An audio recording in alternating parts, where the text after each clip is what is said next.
trop content. J'ai reçu mes passes MotoGP pour aller dans le paddock. Mais ce sera devant ma télé. Et oui, on peut pas y aller. Mesdames, messieurs, bonjour et bienvenue sur cette nouvelle vidéo. Ce week-end, c'est le MotoGP sur le circuit Bugatti du Mans. Le circuit fait 4 km 185 avec 7 virages à droite et 4 virages à gauche. 5000 spectateurs sont acceptés dans l'enceinte du circuit pour ce Grand Prix de France et en tribune. Si vous êtes dans le premier virage, qui est la chicane d'un lobe, environ 650 places sont disponibles dans la tribune.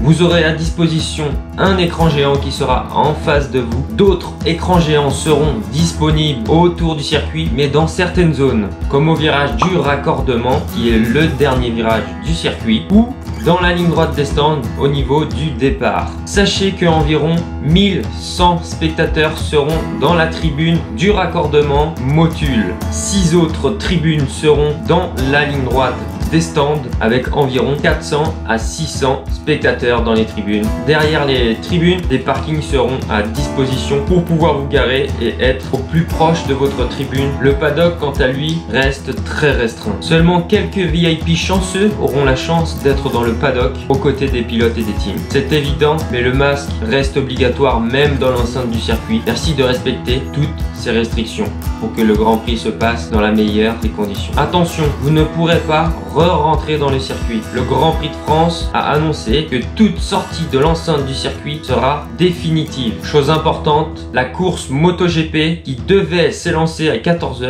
s'élancera à 13 h. Pourquoi? Simplement, il y a la F1 à 14 h, donc le départ 13 h. Bon, pour ceux qui ne pourront pas aller sur le circuit MotoGP, bah c'est simple, t'achètes ce qu'il faut pour picoler, t'achètes à bouffer, tu sors ta toile de tente, tu sors le barbecue, tu mets la moto dans le salon, et puis tu ratata et ratata. Tu t'en fous des voisins, tu t'en fous, c'est le GP, faut mettre son cœur. T'es fan de moto ou t'es pas fan de moto? Alors la moto elle va dans le salon, mais s'il y a une victoire française, je compte sur toi. Tu fais chauffer la bécane et tu fais un beurre dans le salon et que ça fume. Je veux que ça fume.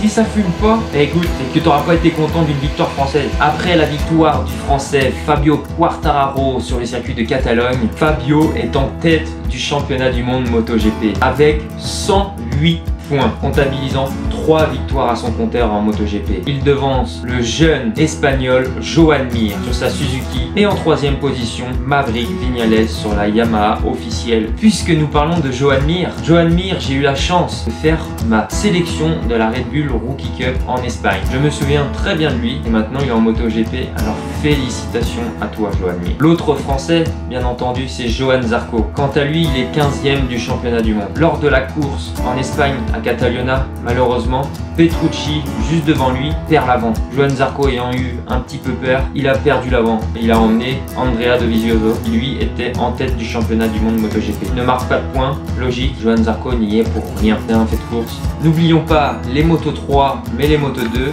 Aucun Français au départ malheureusement. Que fait la France? J'espère que un jour les jeunes prodiges français seront en Moto 3 mais également en Moto 2 parce que ça manque vraiment de Français. Il faudra suivre en Moto 3 Ayogura qui est en tête du championnat, mais également en Moto 2 Luca Marini qui est aussi en tête du championnat mais en Moto 2, le demi-frère de Valentino Rossi. Pour ceux qui ne sont pas sur le circuit Bugatti, n'ayez crainte, Canal+ diffuse le MotoGP. Et oui, on va rien louper. Dites-moi dans les commentaires votre pronostic à l'arrivée. Voilà, cette vidéo est à présent terminée. J'espère qu'elle vous aura plu.